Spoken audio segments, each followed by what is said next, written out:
We've got one from online. Are we disobeying the Lord if we are not gathering with other believers in person?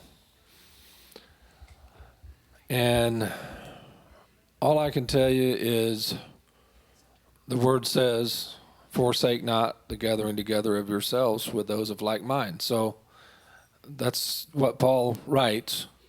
And to me, that's pretty simple. Now, are we disobeying the Lord if we don't do that?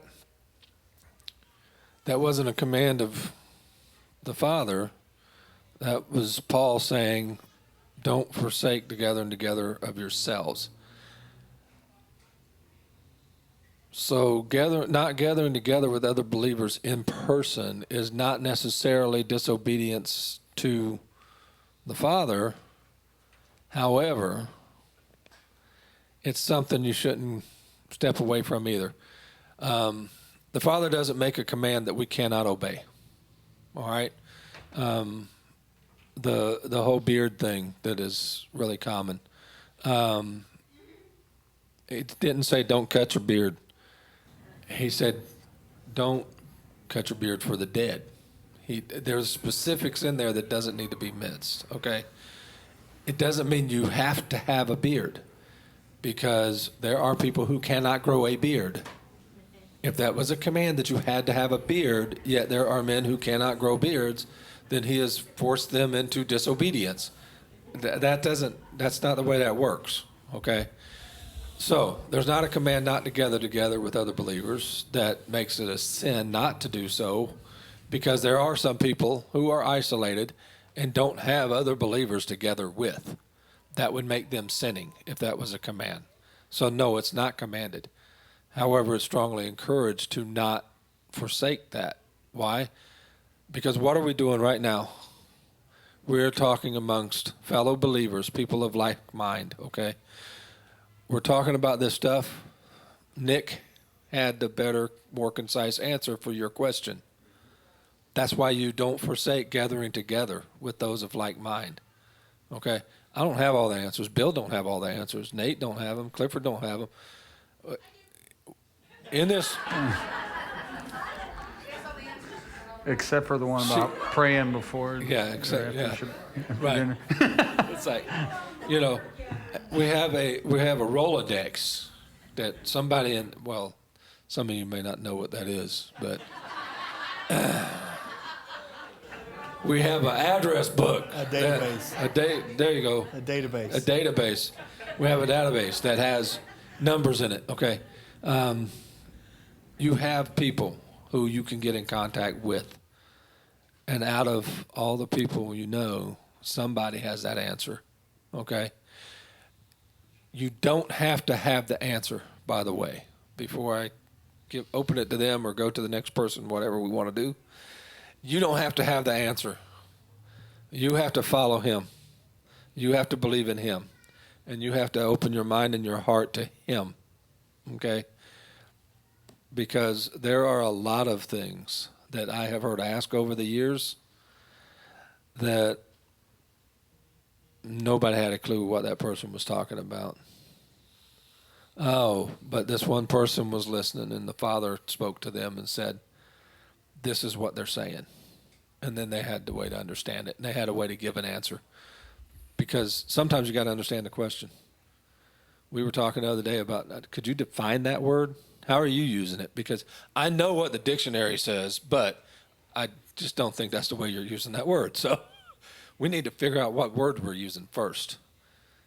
So that's why we get together with people of like mind, because then we kind of understand the definitions better, too, for what we're talking about, so we can get to the right answers. So, also, Psalm 133, we sing it every Shabbat. Behold how good and how pleasant. It's not so much that we're blessing each other, but we're blessing our Father when we gather together in his name, and we can be in unity, which is kind of like what's going on. People in mind don't always have a place to gather together. Right. But they're gathering with us. Right. And that doesn't, she's saying that people online don't have a place to go to. And that's what he was referring to earlier, that not everybody can get with other people. So they gather together with us online or with other congregations. It's not just us. So that's the main thing, is just being able to go, okay, I can't fulfill the commandment of being there personally, but I can get together online because I can't get anywhere else. And that, to me, is blessing our Father, which is the most important thing, that we come together in unity. So, excuse me. Are you? Yep, go ahead. Okay. I So wanted to comment to the on her person who wrote this, are we disobeying the Lord if we are not gathering with other believers? If the Father is speaking to you to do that thing, you need to look inside yourself and ask, what is hindering me from doing that? And if there's no one that you can gather with, then my next prayer would be, Father, help me obey. Bring to me or show me a way that someone of like mind that I could fellowship with. I want to personally testify that this week there was a low spot. And because I fellowship here, there were 2 men I could call on immediately and say, help. And they immediately responded and prayed for me, and miracles happened shortly after. So I'm just saying that if you've been not, and now the Father is saying something, and I think he is because you've asked the question, then to you I would say, find out what is hindering you. Ask the Father to help you overcome that thing. And if there's not a group, you have to actively look. You have to try to obey. Remember the parable of the prodigal son? The father saw him coming from a long way off. He said, if you'll draw near to me, I'll draw near to you. You just take a step and see what happens. Just step out and see what happens if he doesn't bless you.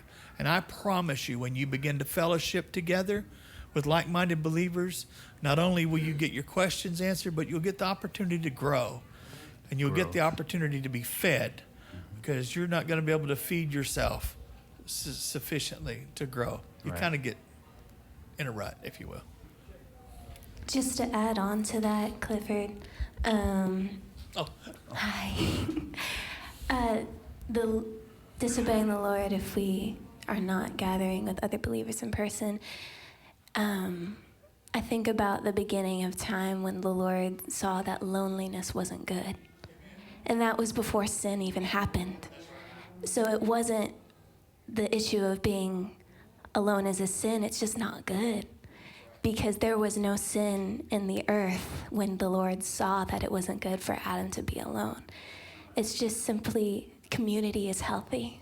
right. And we need each other. Amen. So. Get that woman to steward. Amen. Thanks, Melody.